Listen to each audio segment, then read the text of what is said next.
Lou Dobbs Tonight. An Ohio company has become the first American firm to implant silicon chips in employees to track their every move. Don't be surprised if your company asks to tag you in the years ahead.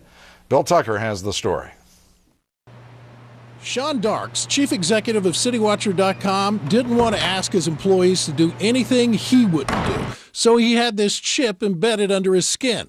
The chip has an access code for admittance into a room holding security footage for government agencies and police. For Darks, the tiny chip is a security solution. No IDs for employees to lose. They can't. It's right there in their arm. Actually, it's an inexpensive solution versus a retina scanner or a fingerprint ID. Those solutions are rather expensive. This solution is inexpensive as far as compared to those. Less expensive and less secure. The chips themselves don't contain any personal information, but they do contain a key to information. Unencrypted information that Jonathan Westhughes, a software developer in Canada, says he found relatively easy to copy, meaning he could become Sean Darks in the eyes of a machine if he wanted to. Then there is the issue of privacy and whether employers might start demanding employees get the chip implanted as a form of ID. Certainly you have a choice on whether or not you want to take employment somewhere, but as we market through our distributors to the employer community, one of the things we emphasize in the privacy policy and the materials that are distributed is the fact that the product should be a voluntary product. Sounds good, but people who work on privacy issues point out that the workplace has seen a steady erosion of privacy rights. In the 1980s, you take a polygraph test to get a job. In the 1990s, it was drug testing.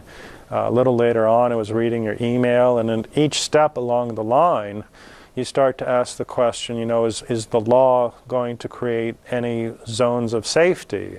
When and where does that line get drawn? Privacy right groups invoke the image of Big Brother watching. Some on the Christian right call them the mark of Satan. People who contemplate the future are excited about the possibilities. After all, it just puts us this much closer to realizing a marketer's dream, as shown in this scene from the movie Minority Report. Now, many of us carry around an equivalent to this tiny little chip already, only they don't look like this, they look like this. It's an ID card, which we need to electronically release the locks where we work.